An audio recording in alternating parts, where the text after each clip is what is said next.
carefully. The second most common error is to leave out the hydrogens because they're not drawn explicitly, and that requires thinking about line bond notation, which is what we taught at the beginning of the course. So it's a great problem because it accumulates concepts. Okay, and be sure to pay attention because that'll be a clicker question later, maybe. All right, so what was I going to do next? I guess, okay, changing pages. So, all right, so now we want to figure out how much, this is exactly what you're doing in lab, by the way. This week you did a hydrolysis reaction. You took PET, you weighed out, I don't know, a gram or so of PET. I forget what the lab asked for, 10 millimole. And it's probably under a gram then, because I asked for 25, it's going to be about 0.9 something, correct? 0.9 something. And I might be wrong on that. And then you added base to catalyze. Now the base isn't consumed in the reaction, water is consumed in the reaction, but base really speeds up the kinetics, okay? So that's a little bit tricky because you might think that base is being used in a hydrolysis reaction. It's only being used catalytically. And so because reactions are proportional to the amount of catalyst added, the reaction will happen a lot faster at base. The other way to speed up a reaction is to add heat. And I hope you guys put it on a heat plate, otherwise your reaction would be hopelessly dead in the water. It wouldn't happen. So you added heat in a catalyst, which is sodium hydroxide, and that means that you'll have catalyst left over at the end of that experiment. And you'll probably have residual little bits of plastic or precipitates and stuff that wasn't completely hydrolyzed, right? It was probably cloudy. You had some ethanol in there to keep it soluble because terephthalate is not very soluble in water, but ethylene glycol is. That's the green stuff it's not really green. There's a colorant added that you put in your car, in the radiator. We don't need to worry about this in California, but in other states, like pick a cold one, Alaska, that's pretty cold. You need an antifreeze, okay? And it's hard to freeze ethylene glycol if you go to really low temperatures. All right, so we want to figure out how much terephthalate was released in our hydrolysis reaction. So what technique are we going to use next week? Does anybody know? Anybody read ahead? Any nerds in here that read ahead in their lab manual? You want to raise your hand and humiliate yourself? No, I'm just kidding. I mean, it's good to read ahead. And so the answer, of course, is an acid-base titration, right? And I, too, read ahead. You can see what happened to me. So you can become a professor. So acid-base, so you're going to do an acid-base titration here.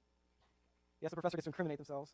And you might say, well, Professor Kranz, why is this acid-base titration going to work? Because I had all that sodium hydroxide in there, like 2 molar sodium hydroxide in there, quite a few millimoles of hydroxide ion. Well, it's going to work because terephthalate has a different pKa, has a is a weak. I mean, a better way of saying it is terephthalate is a weak acid, or it's a weak base. Terephthalic acid. Terephthalate is a weak base. Okay.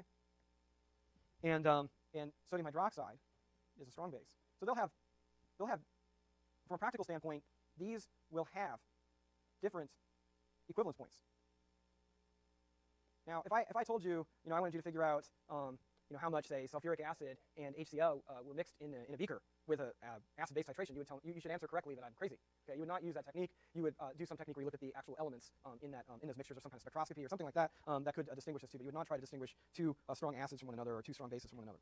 Okay, so as we said before, you'll see an equivalence point for sodium hydroxide somewhere around 7, and then for terephthalic acid, you're going to see not equivalence points, but you're going to see the equivalence points happening between its pKa's. Okay, and so it turns out that terephthalic acid, to be very correct about it, has 2 pKa's. pKa1 is around 4.8. That's the first one you'll come up against, and then pKa2 is around 3.5. Now, I'm going to get into this in detail later, and this is sort of an advanced topic, not something you would see on the exam, but I want to be correct about it, that because a proton is charged, and because a terephthalate ion is charged, they're oppositely charged, remember opposites attract electrostatically, that first attraction is going to be stronger, because you have -2 on terephthalate fully deprotonated and one charge on proton. That's a stronger interaction coulombically than if you have one site titrated. Now terephtalate's -1 and your proton is +1. So your the second affinity for proton is weaker, and so that's going to have a lower pKa. Okay. So anyway, when you take this hydrolysate mixture, you're going to see a fairly complex-looking curve, and it's going to depend on exactly how much terephthalate was hydrolyzed and how much sodium hydroxide was in that reaction mixture. And for people that are wondering, like, well, why we have sodium hydroxide in there, remember, it's a catalyst, and it's kind of the devil that you needed to have in this experiment that's going to poison and lead to some confusion here during your titration curve, unfortunately, and suppress the signal that you want to see, which is how much terephthalate. But you need to include this devil in your experiment, unfortunately, just to make it practical. And so you'll go through your equivalence point for sodium hydroxide, and then something else will happen here. And I don't know, somewhere here around pK of 4.8, you'll begin to round up, and then you'll titrate through that. And this is a perfect curve, by the way, that I've drawn. You're not going to see anything nearly so beautiful in the lab because of the resolution of the experiment. There's quite a lot of sodium hydroxide in there. And to see these 2 pKa's, that'd be almost miraculous. I don't know if we'll see that. So, but I want to annotate this graph now to show what information you're going to get. So we have our equivalence point here for the base. And that equivalence point is going to be very important for, I'll do this in blue, for establishing the volume of acid to reach this point. Okay? This is the volume of acid to neutralize the sodium hydroxide in your mixture. Okay? Now, it's good that if you did your experiment, if you did your titration already on that same amount of sodium hydroxide, you should already know what that's going to be, okay? And hopefully this will agree. And then you know all the acid that you add after that to the final equivalence point that you'll see is the amount of acid it took to neutralize the terephthalate. Now this equivalence point is going to be, a little bit more of a judgment call, and there's going to be a little more experimental error there because, like I said, there's probably going to be a lot more sodium hydroxide ion than terephthalate ion in your experiment. I don't know the exact breakdown because I haven't done that calculation. I should have. And this is now the volume of acid required to neutralize the terephthalate. Okay, And so that volume, the second volume, is what you will use to compute. You're going to use this volume to then compute the stoichiometry, the amount. You're going to use this volume to compute, the amount of terephthalate ion released. So you need to know the molarity of your acid, and you have the volume there, and that will tell you how many ester groups you cleaved, and then you can figure out how many terephthalate ions would be released. Well, that's going to be two ester cleavages per terephthalate ion. So let's do that. I could probably continue on this page, but it might run out. So you can just flip yours, hopefully, and put it on the back. Oops, I'm going to add a page here. It's not cooperating. Okay. So now what we want to compute is our experimental yield.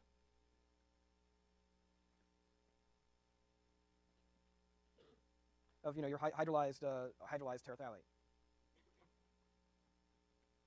So I'm making up numbers here. Let's say I took 90 mils of 0.1 molar HCl, and that's after the sodium hydroxide equivalence point to the terephthalate equivalence point.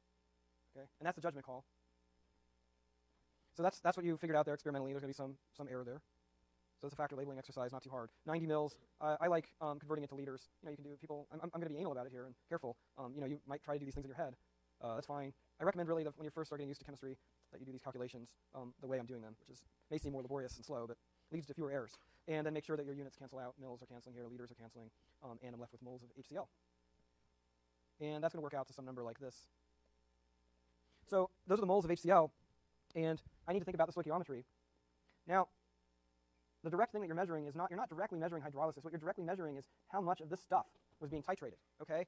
So, again, you need to think, well, how many protons go into that thing? It's 2. There's a proton that would go here, 1, and a second proton that goes here. Okay, that's why these calculations can get hairy.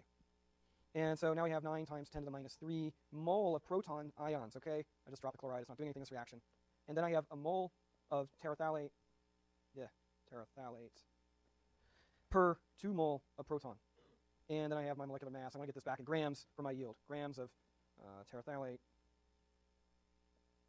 I should have used an abbreviation. Mole terephthalate. And that's going to work out to 0.864 gram of terephthalate, okay? As our experimental yield. In these completely artificial made-up numbers, I don't know what your yield will be and all that, and I'm not trying to make it agree or disagree with real data. I'm just showing you the mechanics of the calculation for those that are having some issues. Now, then the other thing you have there is you say your theoretical yield. Because you want to calculate, ultimately a percent, how much your plastic was originally cleaved. And if you started out with 10 millimoles of plastic, okay, and of plastic. So I do want to make some clarification here on the upper calculation here. I took some liberty there, and I included the ethylene in the molecular mass because it's 1 terephthalate per plastic. I didn't include that in my factor labeling, but it's 1-to-1 stoichiometry between the terephthalate ion, and this is a molecular mass of PET plastic. So this is a little bit, be careful. I'm going to put a note here that says, there is 1 terephthalate per PET repeat unit. So be careful on that, but it's obviously a 1-to-1 conversion. So in a real factor labeling, I would have included that. I'll fix the notes when I re-upload them. Okay, so now, our theoretical yield, say we start out with 10 millimoles, and then we have 192 grams per mole. That's going to be, say, 1.92 grams of PET.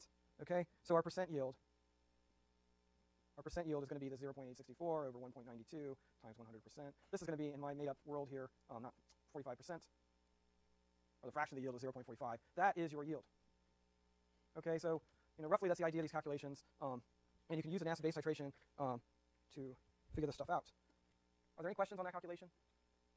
Okay, so as I promised, I would give you a little bit of a molecular explanation for why terephthalate, if you look really close to the curve and you had really nice resolution, which we're not going to probably have, you would see multiple pKa's. And I do want to try to leave enough time for, so if I was just going to look at that part of the curve, I would see something like this, and you'd see it go through, 2 pKa's. And, the pKa's are where the thing's really strung out and flat. The pH isn't changing as you're titrating that group. So this is pK1, it's around 4.8, and this is pKa2 around pH 3.5. And so yeah, in a good day you'd see that. In the lab that I did when I was in high school, I was fortunate, we titrated phosphoric acid, which actually has 3 pKa's. You'll see those transitions, okay? And the molecular explanation is not so hard to think about because, like I said, you have these terephthalate ions, when they're fully deprotonated, that's going to have -2 charge. Now when that takes up a proton, it's going to go to a new species that now is less charged. Now that terephthalic acid intermediate has a -1 charge. Remember, a proton has +1 charge. So the Coulombic attraction to this is going to be stronger Coulombic force attraction there, okay? And much weaker attraction here. I mean, when I say strong and weak, you know, we're within a pKa, 1 unit, right? And so it takes a lower concentration of protons to hit that first site. That means that, you know, this can pick a proton out of a dilute solution better. It's got a stronger affinity. And so it's got a pretty nice molecular explanation, one molecular explanation that combines principles in lab. Yep. Attract, Coulombic, like Coulombic, sorry, Coulomb's law. Sorry. I want to leave time here for the clicker questions in my handwriting up. I don't know if we have time for it. Let's fire it up. I'm sorry. I should have done the last slide. This is a thinker too, unfortunately. So what this is PLA plastic, okay? And so you need to figure out how many grams of PLA make 10 millimole of ester groups. So you have to think how many esters are there per repeating unit, what's the molecular mass, and then multiply that out. It's pretty easy though because I made it 10 millimoles, so you just need to move the decimal point over 2 places. Yeah, 2 decimal places, yeah, because it's 10 millimoles. No, it's an exercise for you as well. You can do it.